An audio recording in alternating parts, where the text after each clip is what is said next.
was like, this is the first time using my new laptop for the streaming PC, but we'll see how it goes anyway.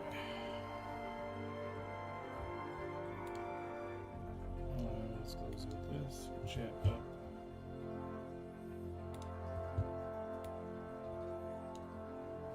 I feel like an extra screen.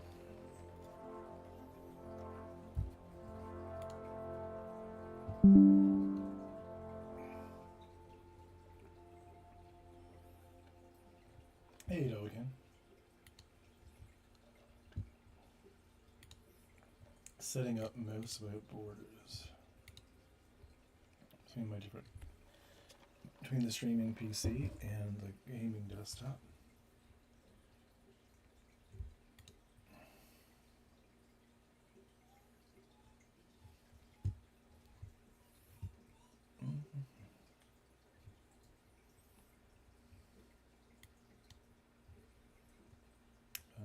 Sure.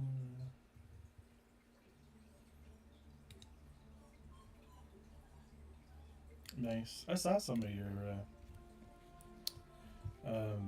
rigid body stuff that you were working on.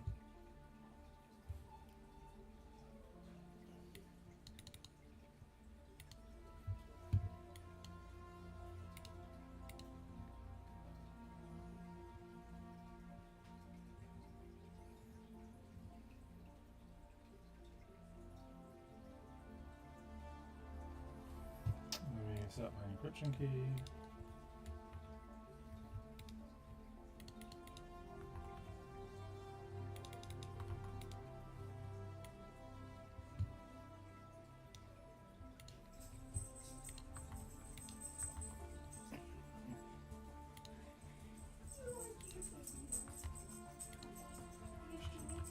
Yep.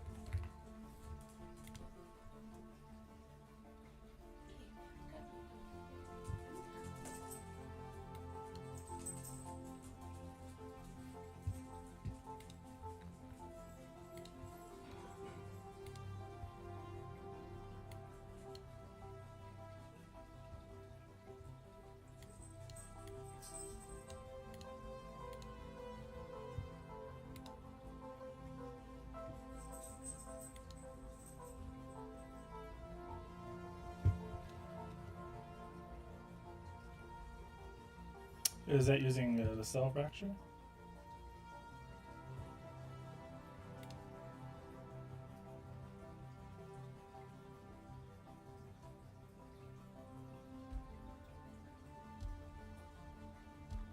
Cool.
Oh wow, this actually works great.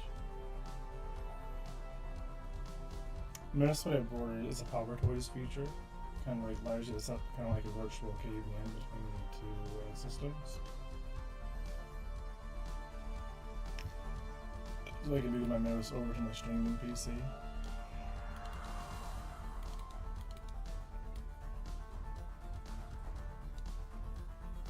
And the laptop. Cool.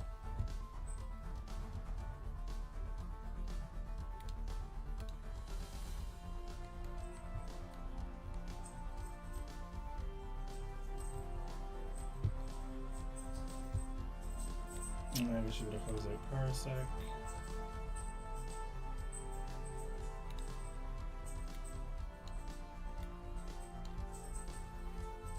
And of course closing out parsec, change language resolution.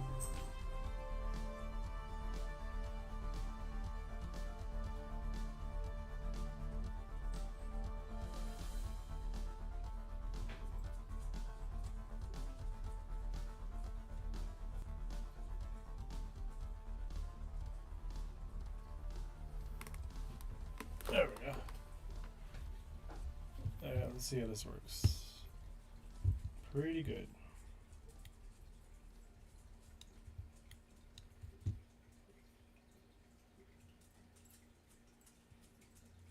Figured out how to make a super great. Oh, nice. Cool. Let me move this down here. Alright, so today we're working on pretty much just cleanup today. It's been a while. I'm gonna figure out, I did a system restart. We're gonna try to figure out why the builds are taking so long. They seem to be fine now, but for some reason the project was taking like a minute to build. It's being very slow.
workspace or anything.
And for those who know what I'm doing, I'm just setting up the laptop with all the new streaming stuff.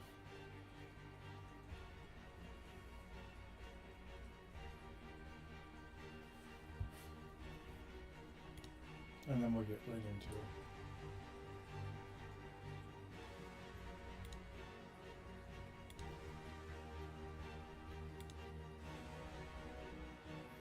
I just want to get the YouTube chat and everything all organized.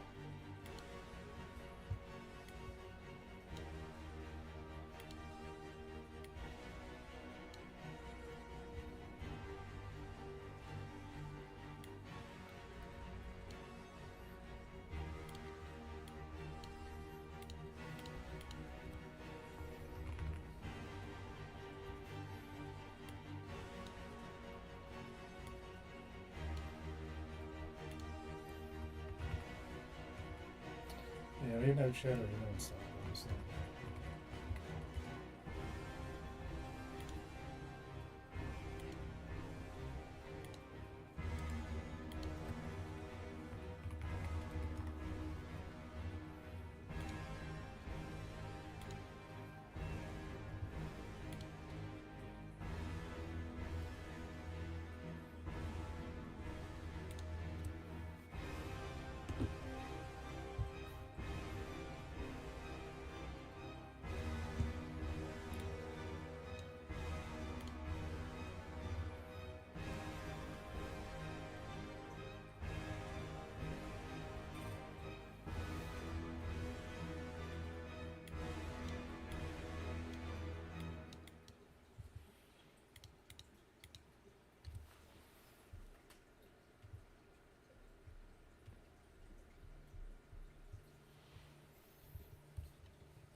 Oh, I almost got Chatterino set up.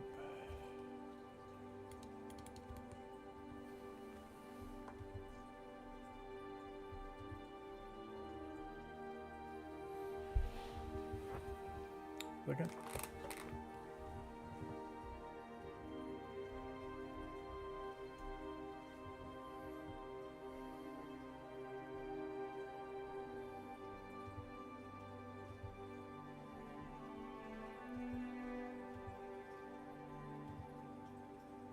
Please do not show on the screen. Thank you.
Okay, and now we'll redo it again. Hey, how's it going? Eating leftover turkey? Yeah, pretty much. Let me relaunch this. You ever play around with this, Rayla? It's a mouse without borders. It's a part of Power Toys. Power Toys is like a whole bunch of extras you can do with Windows.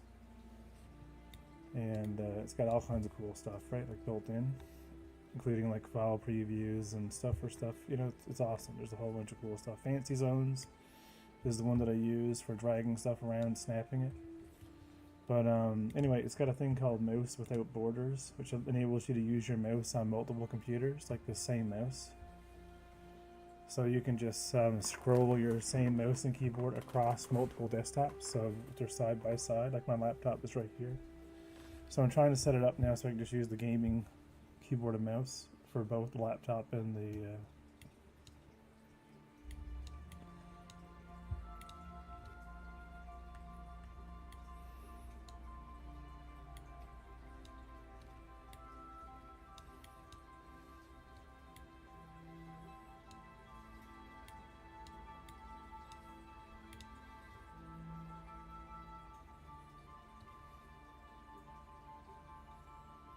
yeah, that's what I've been noticing here with this, and so far it's been working really good. I just wanted to get this working as a system administrator. I want to redo it here, relaunch it as a service. Oh, it didn't do that. I don't know why I'm using the preview version.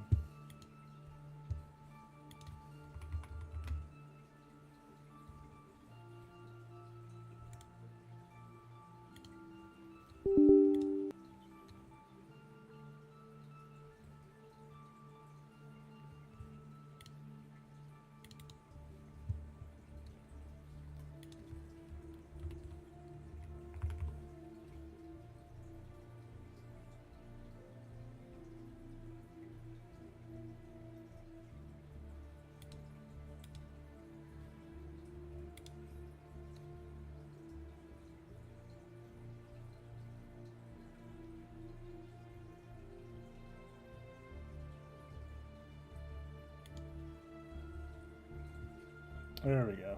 So like running as a service, you know, it'll always run in the background and connect them both. They're not going to be moving, so yeah, much better.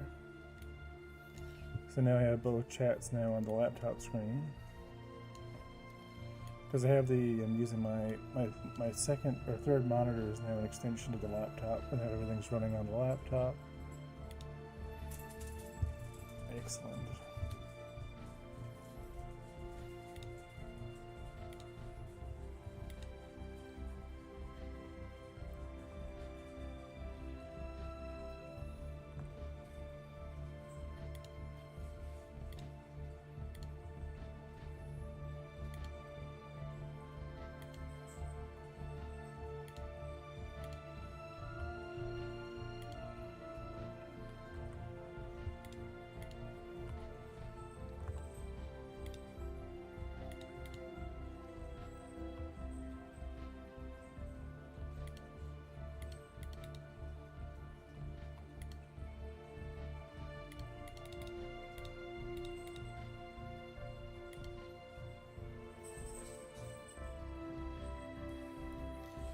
If you snap it to the top, and if nothing is under it, will it drop to a lower level?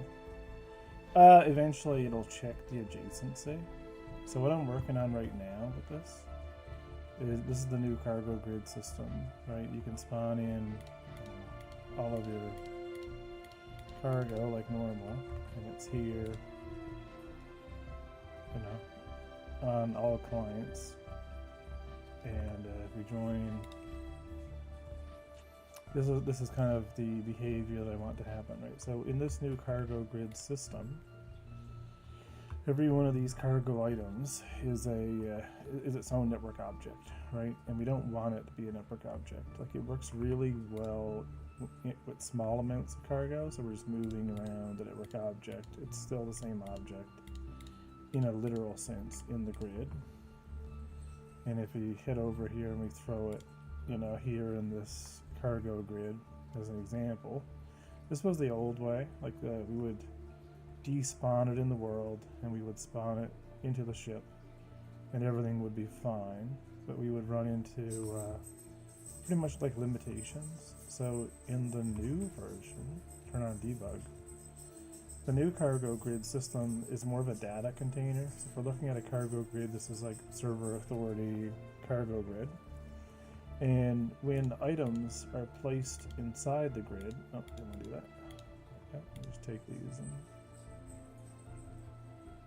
Okay. So when they're placed inside the grid now, they become data. So the placeholders right now don't have any. They're all the same base model for the placeholder itself, but like these are all 3 different colors. If I put them in the grid. See how on each of the clients, right, it's all synced, but if you look at the debug here, you can see the cargo grid has the data of the grid. It's like, right, in 330, there's this commodity ID. In 230, there's this one. In 120, there's this one. So that's like, now the grid itself is actually, the entire grid is networked. And what you see within the grid is generated on the client to represent the grid itself. So we're not actually keeping track of the individual game objects here. Once they're locked into the grid and they're like not, you know, they're no longer, you know, like they're truly locked, right? Then they become data. So when I go to tractor beam it, it'll physicalize itself again, and it'll become, right, the real object, right? So this means that while things are, you know, inside a cargo grid and snapped in place, it is just data, you know what I mean? So it is data that's still rendered, right? There's still a rendering component to it, but the server only needs to keep track of loose cargo items that are no longer actually locked in place. Right? So in other words, like when you're moving boxes around, it's only when you tractor it for the first time and you pluck it out and you take it and you get it to your ship container. Because once you're able to get it into the other cargo container, and you confirm it locked in place, it'll just become data again, right? So this way, on the network architecture side, if you're streaming in a few hours, jump back on. I'm gonna go check. I'm gonna run, catch the bus to the site there now. Yeah, no worries. Right, so this is a big fundamental change in the way I was doing this before, because originally it was just going to be like, oh, just physicalize everything because, we're not going to scale it that crazy. But then for bandwidth purposes, and just for like the simplicity of it all, this ends up becoming the better, like, engineered solution. This is the more like correct approach to how we handle cargo and how cargo is utilized. Because now, as an example, I spawn in a ship, right, and we open up the ship, right, like right now the ship authority is the server, because no one has gotten in the ship yet, but we have these two cargo types, right? These can now get put in place, right? They become data. I can now jump in, pilot said ship, and now if I check on the other client here, okay, let's go over to the other client, right?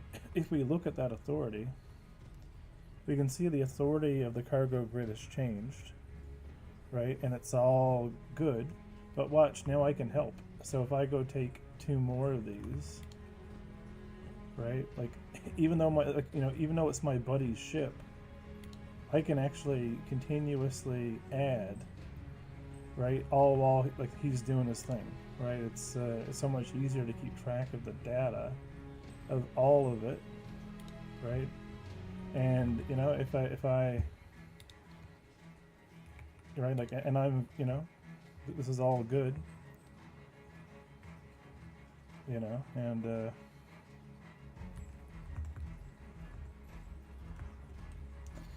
right, and any point I can re-physicalize any of this, right? And what this creates is a more stable system. Yes, when it's snapped to the grid, all the grid needs to use data. Exactly, right? So ultimately, this scales. Hey, that's my data. I'm in cargo. Exactly. This scales so much better. Authority itself scales so much better. There's no recursion. There's no reparenting. There's no, because data, like the cargo itself, is not a concept of a game object per se. It's just a rendered thing. And now, if we look at the other player, right, we put this all back down, get out, switch authority, or move authority around, or change positions with authority, like, whatever, we want to do, right, it should, it should pretty much just work, right? So if we were to switch,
How's it going, IPO?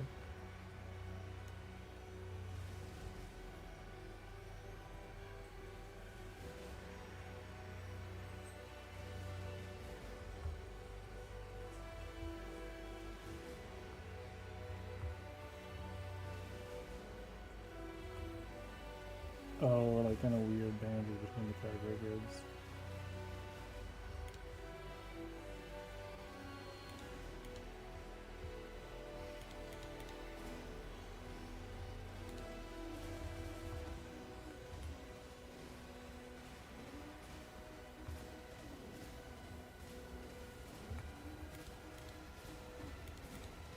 Like, see how easy it is to work together on this stuff? You know what I mean? And it all just works.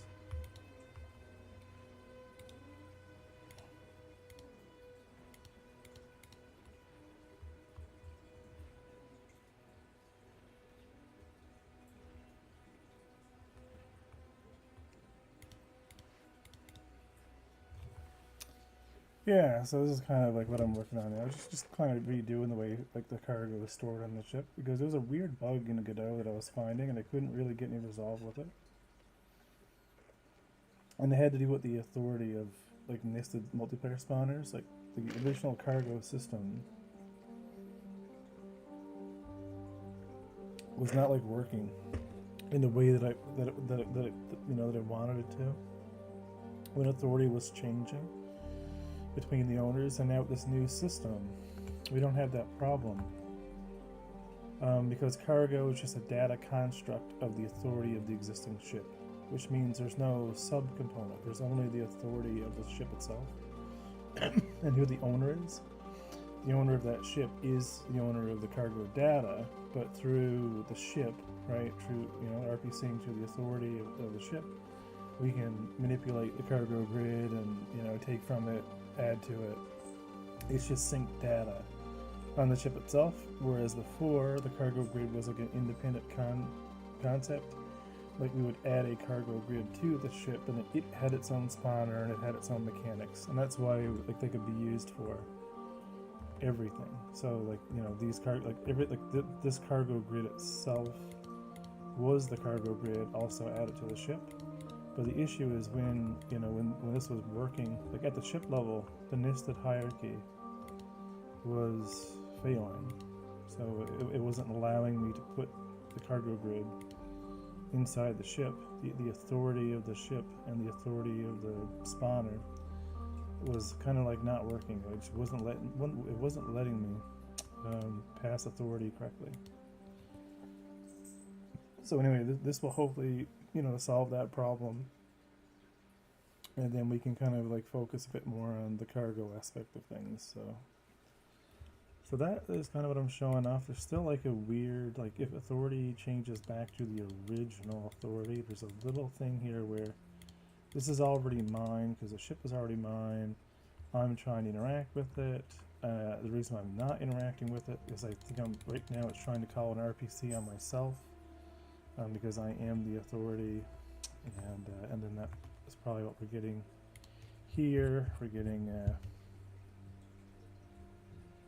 an authority issue because we're not actually returning a valid spawn. So we're saying, hey spawner, we would like to spawn this box, and it's saying no, we can't because we don't have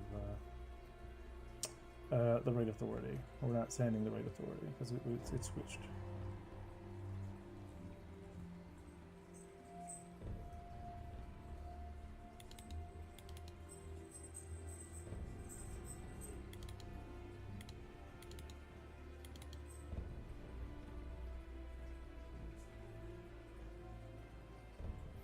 How's your game dev stuff coming along, IPO?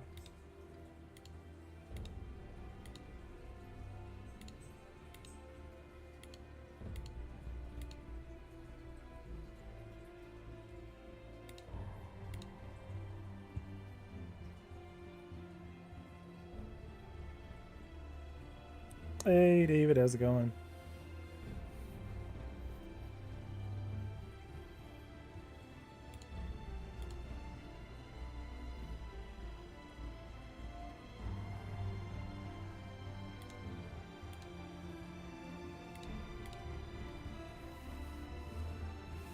And what I want to test, at least today, is if the cargo system works fine enough um, from a single player perspective. Not from a single player perspective, but from a single individual in multiplayer. So, like, can I myself in multiplayer fully handle all of my own cargo? Because if we're just playing the game on our own right now, the passing of authority doesn't really matter, right? We just need to be able to, because what I would like to get working this week is maybe get the cargo missions working. Right? So we should always be able to, because I think authority is now fine. Yeah, so is the physicalization. So, and the data we know is actually spawning in on the server for the cargo grid. So as long as we have the data, we can do missions. So it'd be really nice to get cargo missions fully working in multiplayer, especially collective cargo missions, But we need to figure out, like, how we want to evolve this data. Because right now, like, the cargo grid system is only keeping track of the commodity ID. Which is probably fine. It probably doesn't need to know anything more than that, right? Because if if we don't really need, like what is a cargo mission, right? Like, go and take this commodity type and bring it to A or B. And it doesn't really need to specifically have the mission objective tied to itself like I originally had it, because as long as you can acquire that item, you know what I mean, of an item type, and you can turn it in, that satisfies pretty much the demand, unless we're specifically stating that it must go from one location to another. And if that is the case, maybe the only data that needs to be on the cargo item is its source, right? What is the source cargo grid it came out of, right? So when it gets placed in another cargo grid, right, the system only needs to know, it doesn't need to like tie itself to a mission per se, it doesn't need to have any extra metadata on the cargo grid other than maybe like a source destination, you know what I mean? Because if it always keeps track of what spawned itself, then the mission itself, which would get generated, would only have to, pretty much specify, what the source target grid would be, and what the destination would be. Right, like we can know from just the commodity ID, right, the source grid, so the grid path that spawned it originally. Everything outside of that, like we could add more complexity to it, but I don't think the missions need more than that as far as to get working in multiplayer. I think we need ambient light too. I turned off lighting and stuff in the scene. Like I really wanted to go back to a basic multiplayer test scene. That we could use.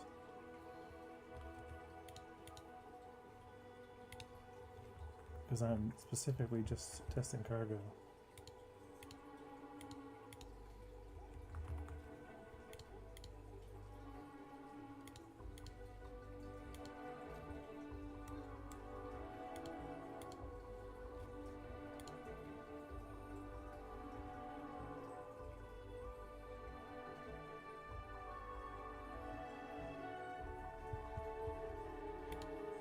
Let's give you guys a little bit more space.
I'm just upping the ambient light here.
You were just thinking about you the other day.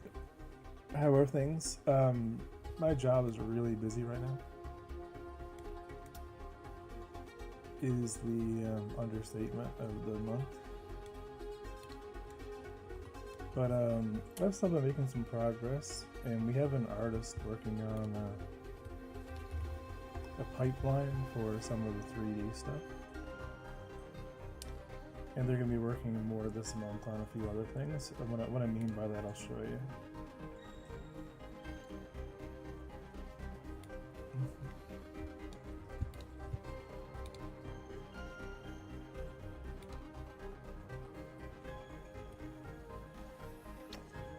So this is the new kind of the art pipeline. So ignore what this looks like right now. This is all placeholder.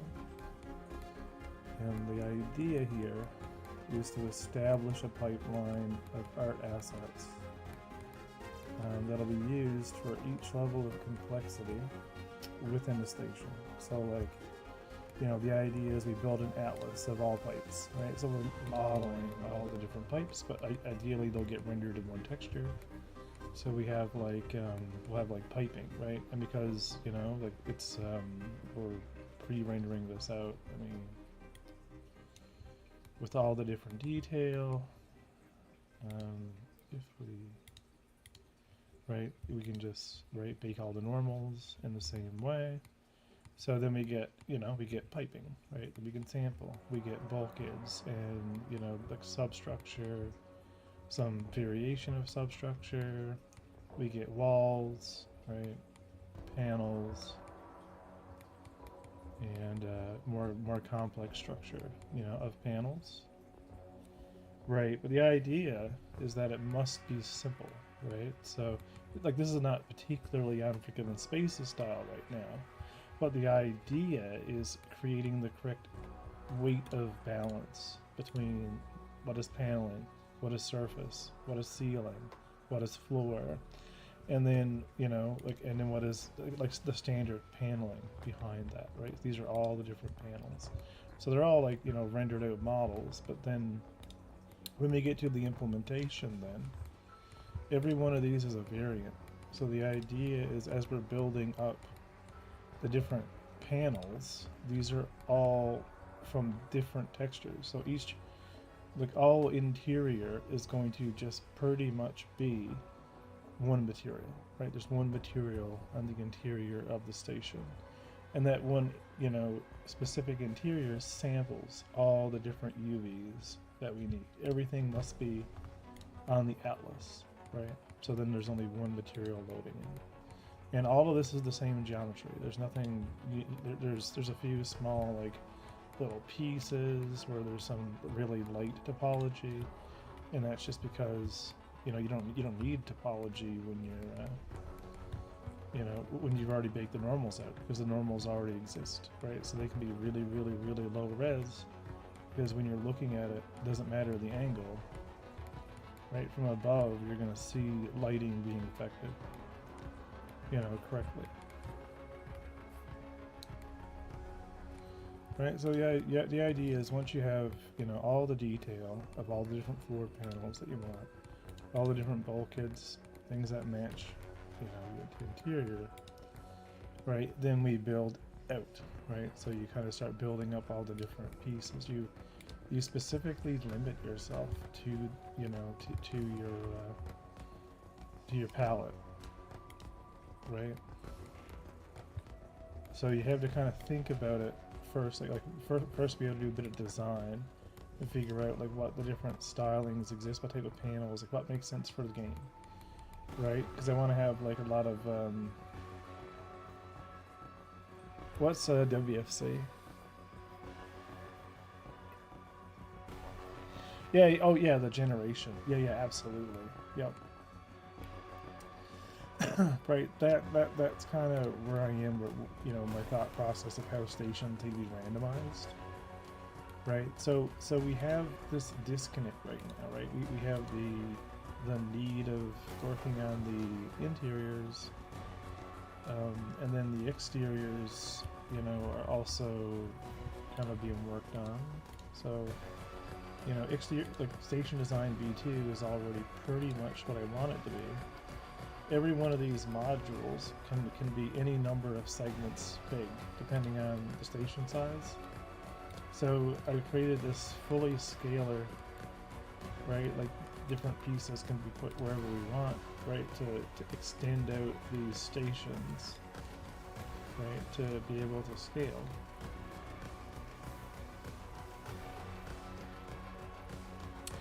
But now it's probably just building a box with the UVs and the bulkheads, give the depth. Yeah, exactly. They're all just being baked in the normal maps.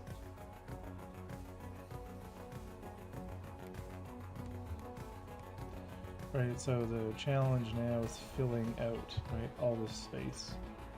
Right, because there still needs to be modeled, you know, things, right? There's no, you know.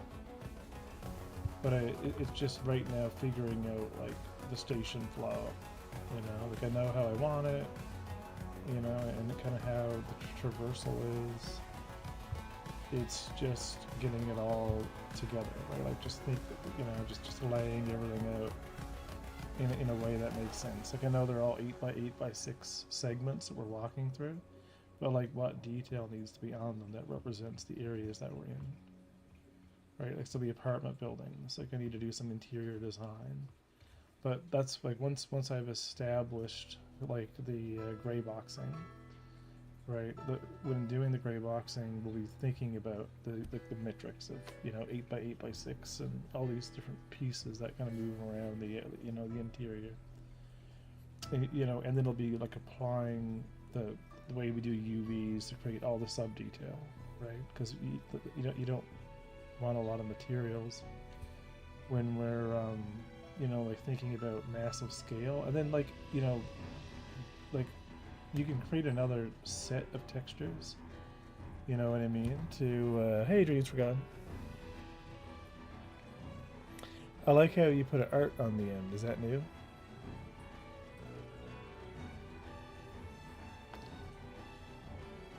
Right, so that's the right, like the idea is that all these materials will support like different properties and different things that the shader will look for making some changes to things and whatever,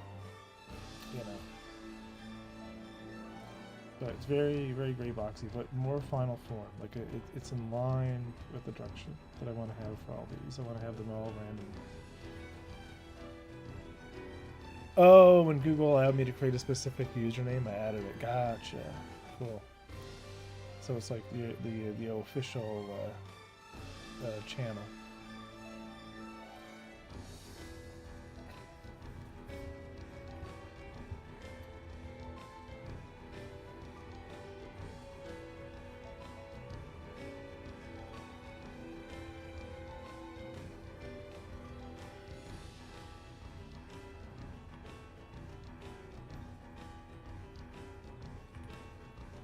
Right. So, anyways, that's the dilemma, right? Is there's a lot of stuff that I want to do with this. Don't use it all. Gotcha.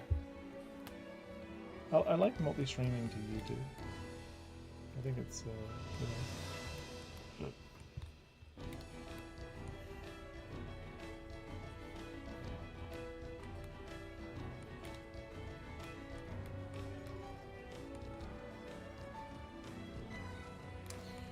But I think like one of the major pieces that I'm missing right now is I need like a concept artist or someone to kind of take some of this empty space, you know what I mean, and then do some sketches and kind of work with some mall designs and really, like I'm trying to figure out like what to break up all this empty space with, like what types of panels, what types of surfaces, you know what I mean? Like it can't just be like one material, like what would be there. There's going to be like heavy traffic areas. There's going to be light traffic areas, and like what type of surface would you want to be walking on for like high traffic versus like low traffic or for cargo and things like that. So it's it's just like the final like thought process of things to kind of get stuff together, so we can exist out of this newer station.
Uh, what's that? You have all this awesome shit going. Well, you're here hung up on building synchronizations. Oh, building synchronized hierarchical state machines, and you have this awesome shit going on. Simplicity. I'm not making anything crazy like synchronized hierarchical state machines because what would I need them for? You know what I mean? What crazy states do these players or even NPCs need? You know, you have a nav mesh that drives, you know, the AI to move towards the player. You have an IK system that independently allows the NPC to aim at the player. You have a small AI that kind of determines whether they're like looking for cover using the nav mesh or approaching the player using the nav mesh. But in reality, if you break them down into systems that each do something, there's no global state that needs to be managed because state is not a thing that you need to worry about. State is limited. If something can only be in one state, you know, and you need to have multiple states that represents multiple states, then you add complexity.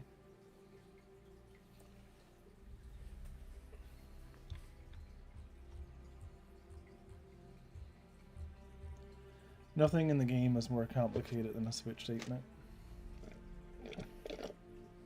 There's just a lot of systems that may have multiple switch statements.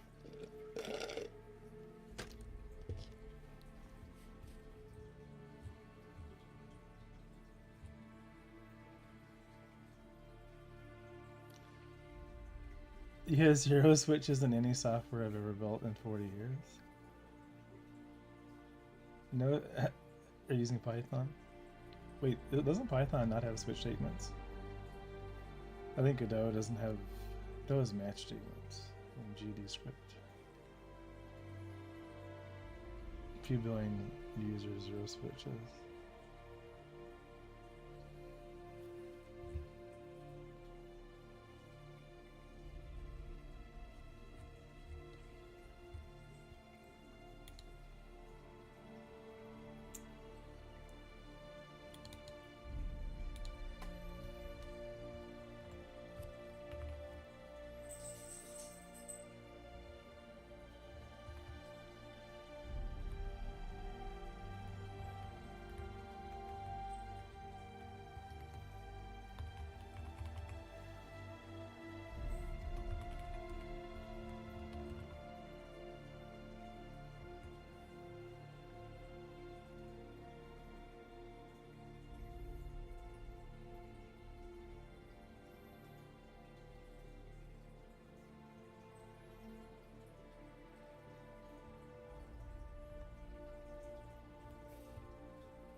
Or for example, I have like a behavior system that's me add movement modifiers easily, so upgrades for all the knobs and tweaks are additive and subtractive with destroying underlying data. So the state machine is meant to manage the inventory of those items and apply the behaviors as the player has them or loses them. But you want like my baseable page to have like 50 different behaviors in it, or to try to work around some multiple heroes issues, so make composition.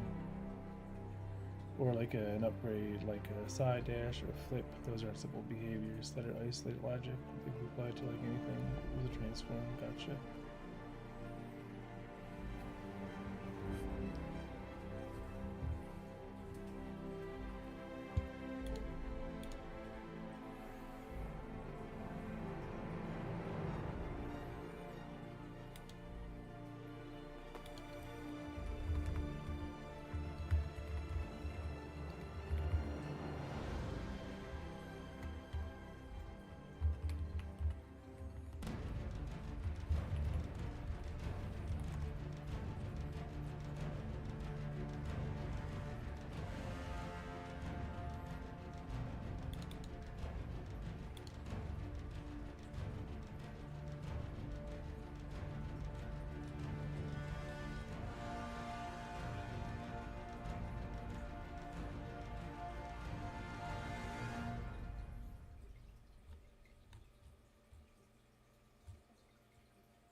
Gonna run.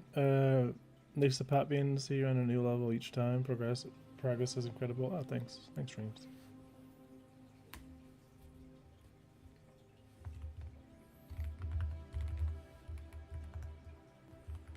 Let's see if we can do I haven't done a transform over in RPC, so curious.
My builds don't add 325 megs to it. Like, Unforgiven Systems itself is probably only around 180 megabytes.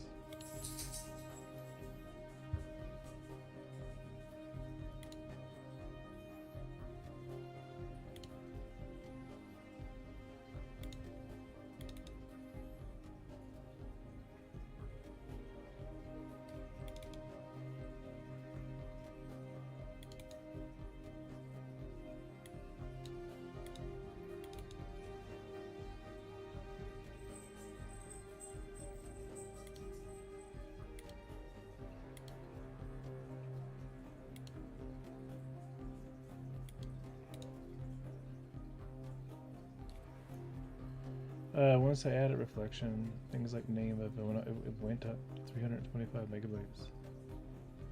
Interesting. LicksHelloWorld.net was 125 megabytes. Once I had it, tried to use AOT, but it didn't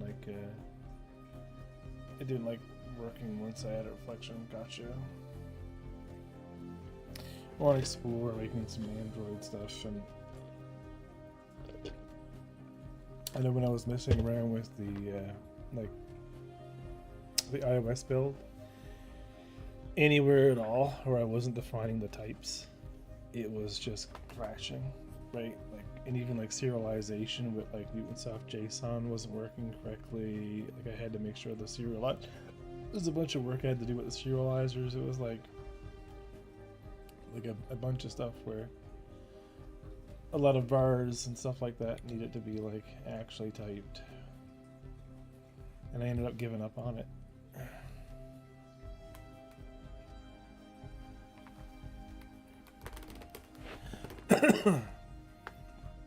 My old school brain like hates that it adds jump like that.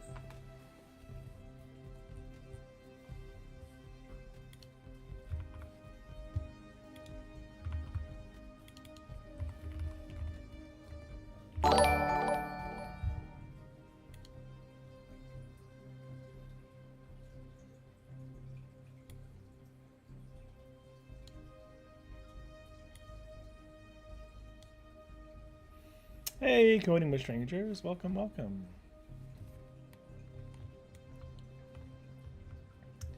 Welcome to the stream. We are doing weird things with cargo today. How's it going, Robo? How's it going, Yag? Running into lots of lovely Godot bugs that I think we've, I won't say we've solved, but we've worked around them.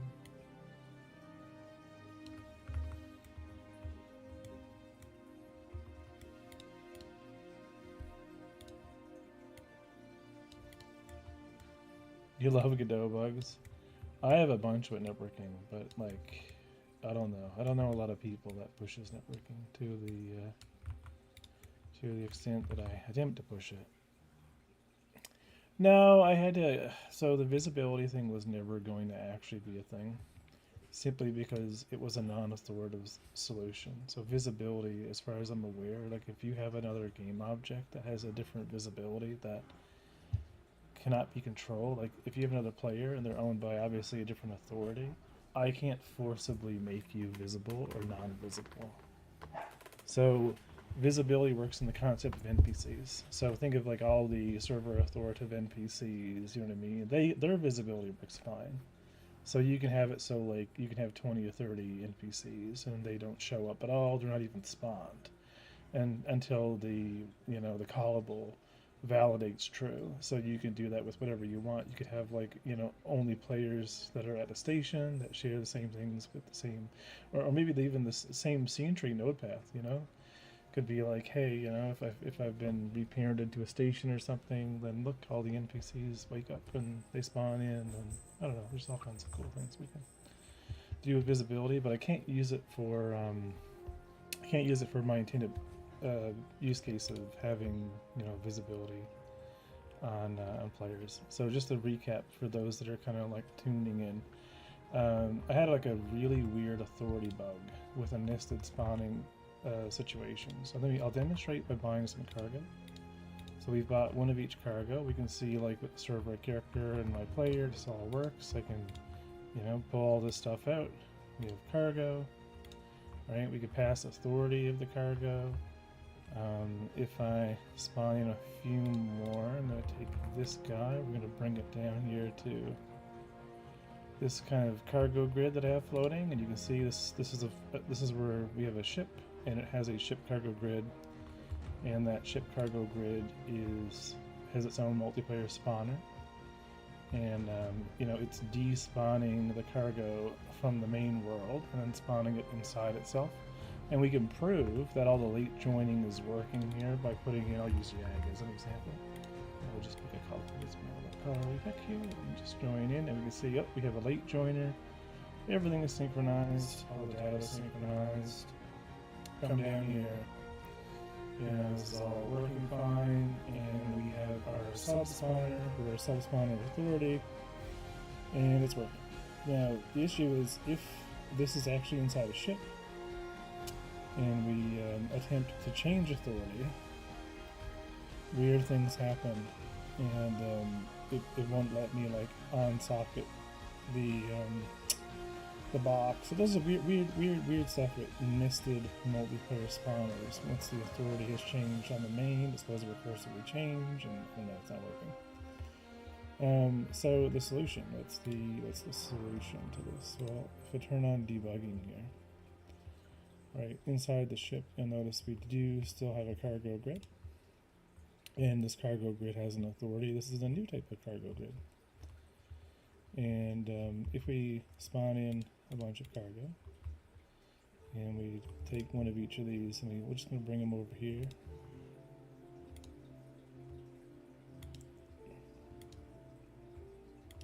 And we're going to take our player over. Let me just take one of this as well. There we go. So we have one of each type. So throw those into 0G here. Okay, so this is the new cargo system.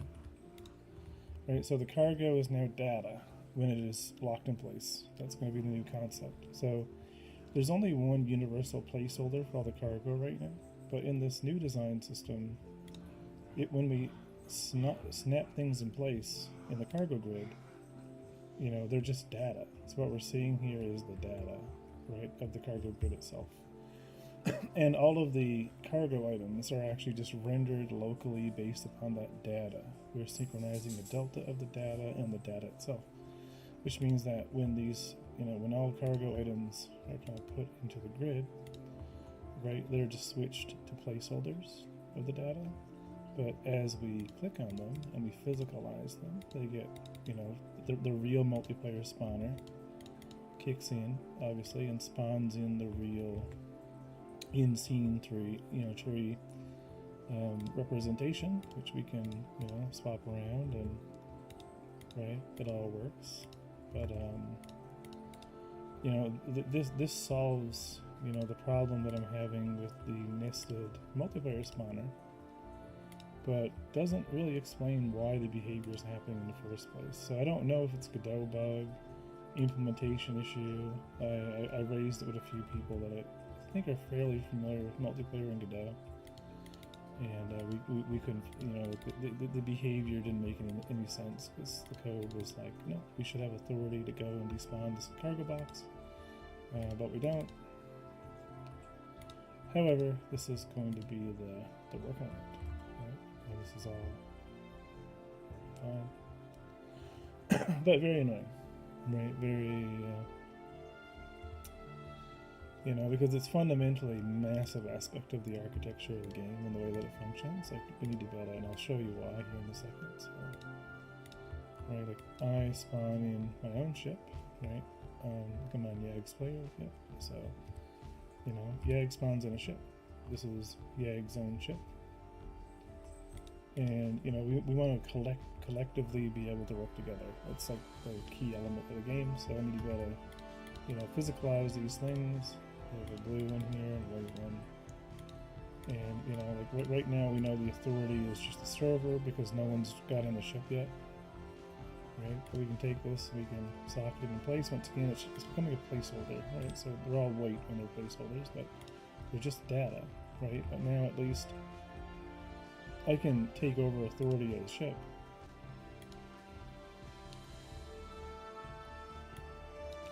Right, and I can move the ship around. And now, we can go grab some more cargo, right? And I can help, yeah, in this case, like fill up the ship, and take things, move them around, right? I can on-socket them, put them back in. I'm helping, you know what I mean? Like, the authority is fully dynamic, right? So even if I'm, let's go back to the ship scene here real quick here. As you can see, like, I'm kind of flying around here. Oh, just want to give it a little bit of motion. And then switch.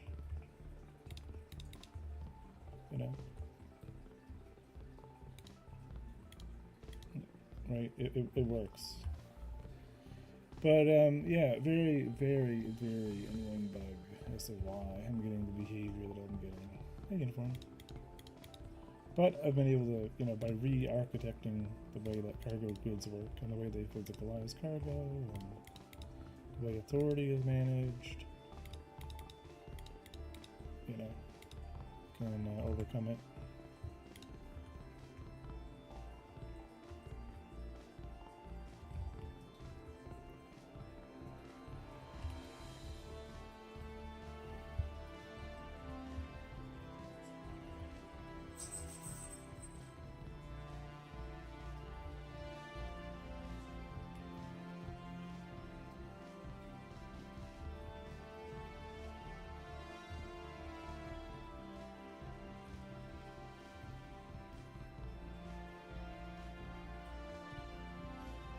So the next, next part of the equation is just getting the cargo grid stuff working.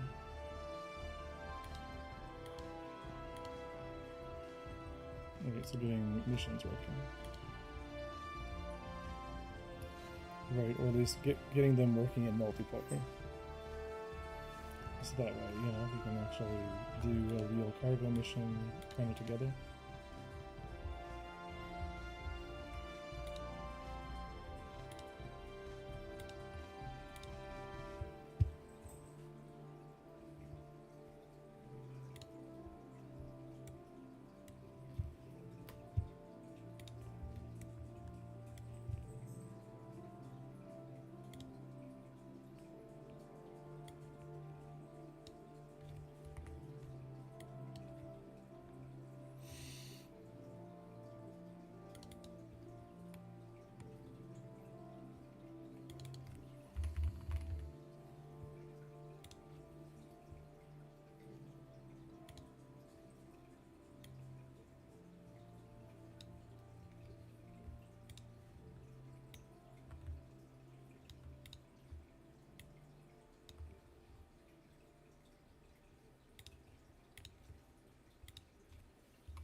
I don't think he is, but I'm in the station.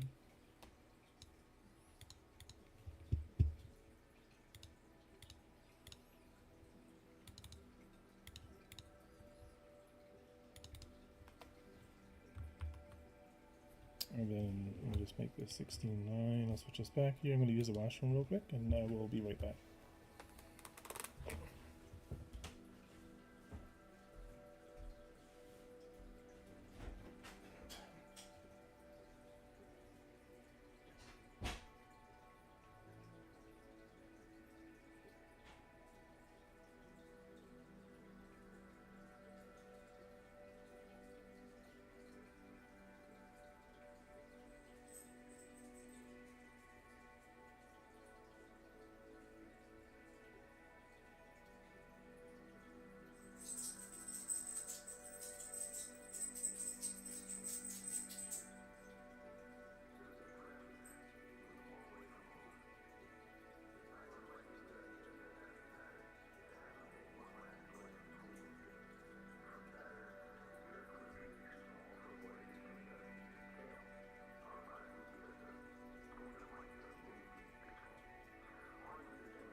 Coding with strangers, when you said you miss Godot, do you not use Godot much anymore? Or kind of on the Unity train? What are you working with?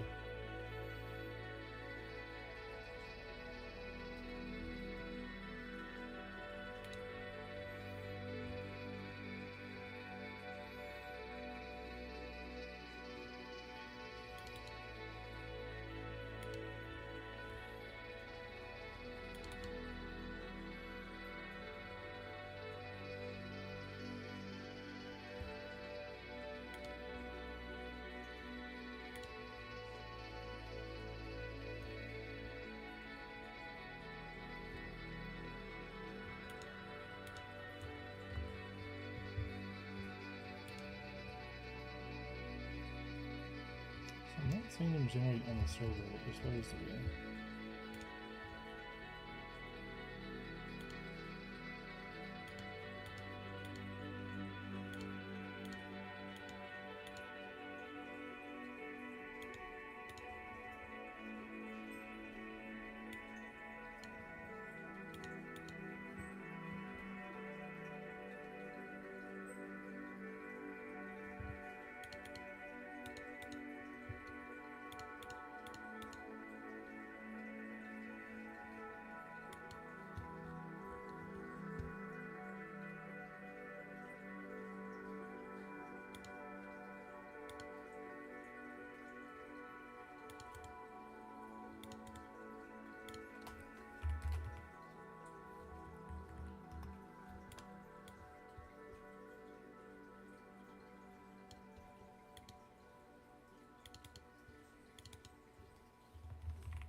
Oh no, drop terminals in system to generate.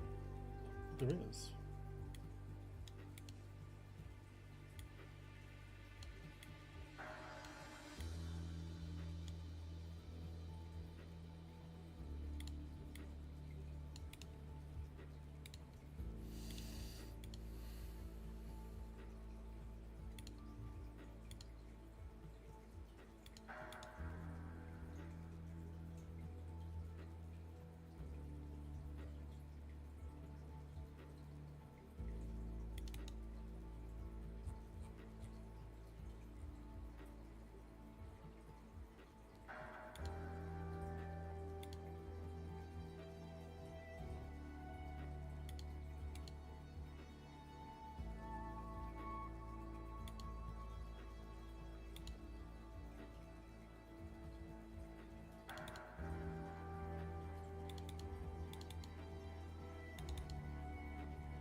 We are alive. They fix this.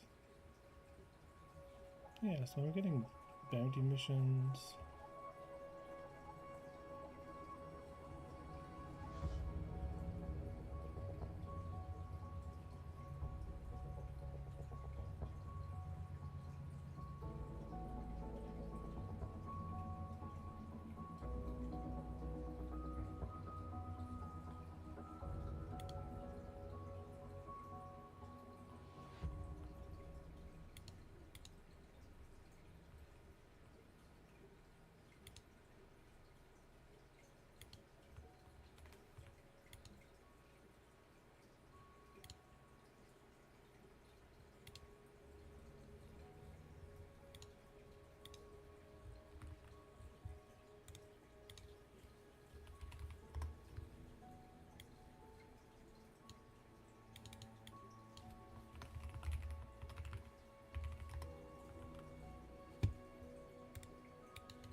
How's it going? Fix this?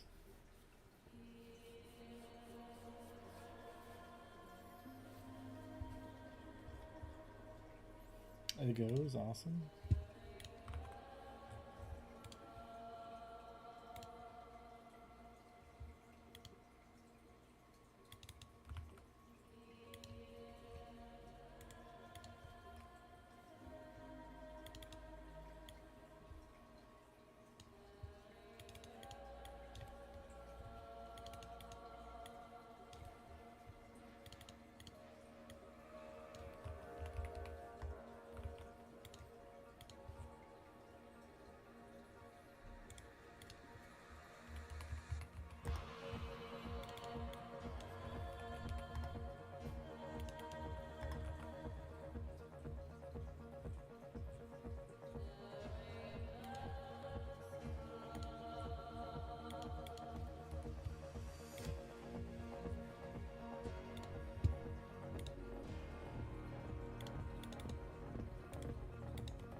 We want to make sure this is using the new multiplayer spawner.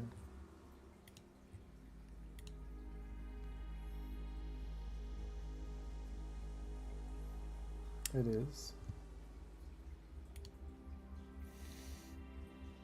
And just make sure that despawns.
Wait, what do I? Anyway, it's not. I just trying to use drop turtles.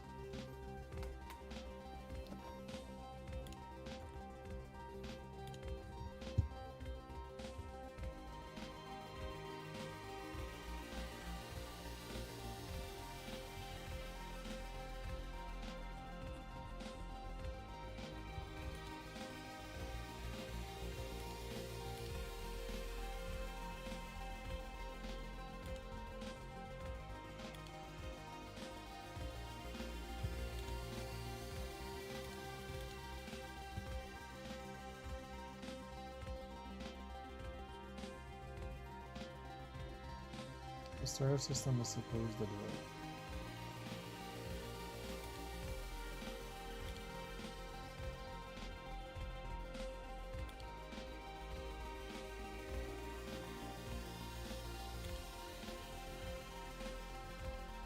Based on the station going off.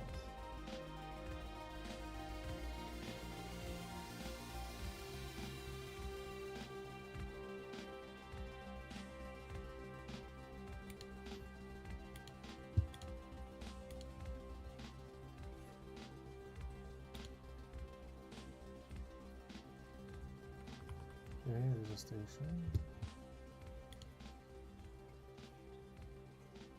Got a manager. Manager's got some drop terminals.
Okay, we're gonna redo this whole thing. I'm gonna get rid of the star system manager and move it to the star system itself. And put anything else into resources.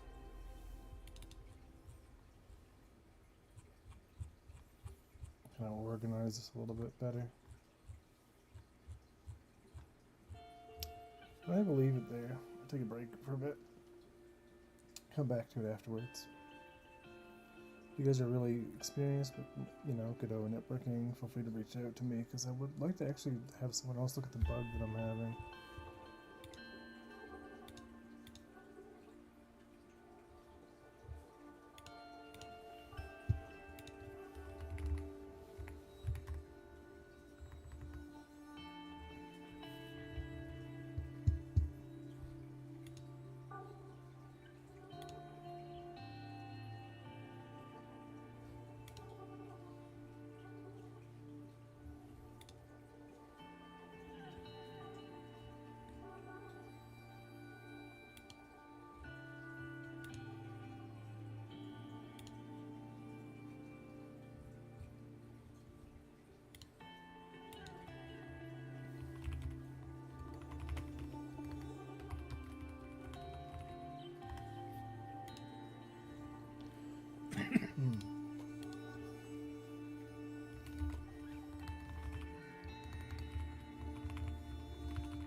Alright, I'm gonna go find someone to. What's the goal for stream release 1.0? What's the target goal? For the first one that we're gonna be testing on Steam, mostly just a single star system with all the systems in place. I wouldn't even mind, to be honest, doing a demo, early access. What do we call it? Just a play test of the systems project on Steam once everything's in place. So cargo delivery missions should now work in multiplayer because the cargo itself is now persistent. So missions are generated per person still. So on each authority.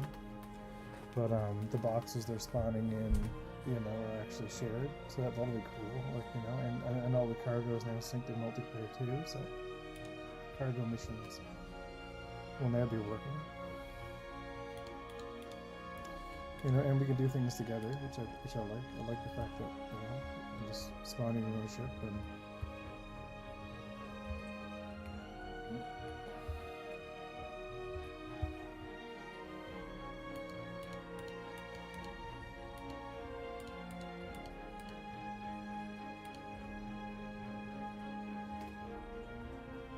I'm noticing a weird rose condition here.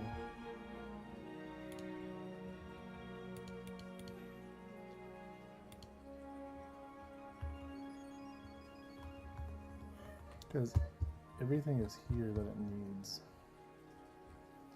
Yeah, I'm going to go through and remove a lot of this debug logging that I currently have. Music is a bit louder to me, thanks. That is my desktop audio. Oh, there's two things being sent.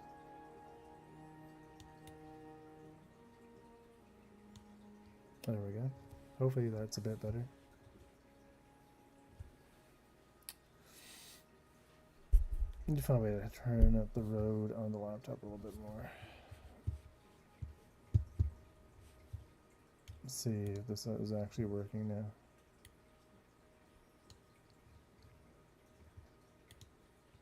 No.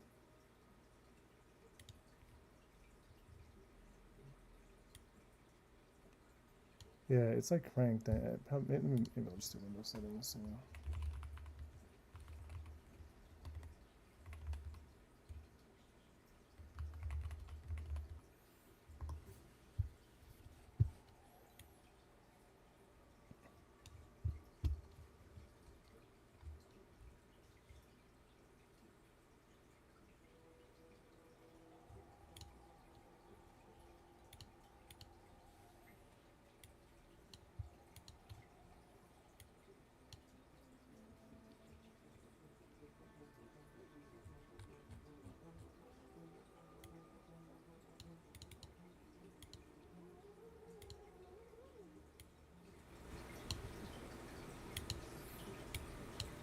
There we go. It should be a little bit louder now. And we can probably turn off the... now we're cooking. I know it is too. We don't really need to be hearing ourselves twice either.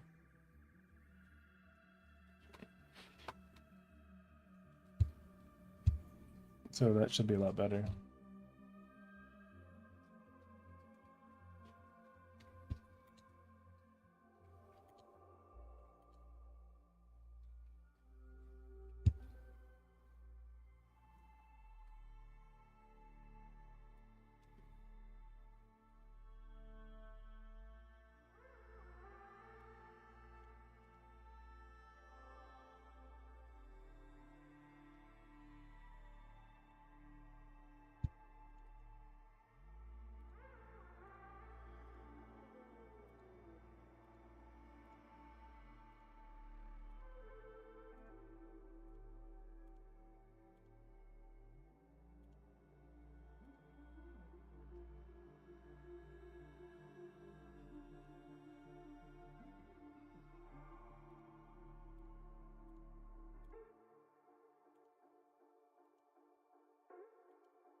Alrighty. I'm gonna get ready to invade someone, I think, and I'll work on this later on. Let's see if we can finish. Now that the cargo system is now fully working.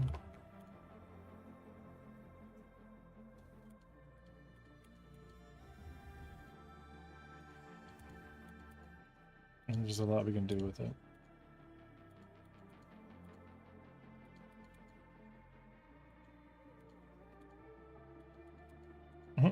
It's like not despawning the cargo now.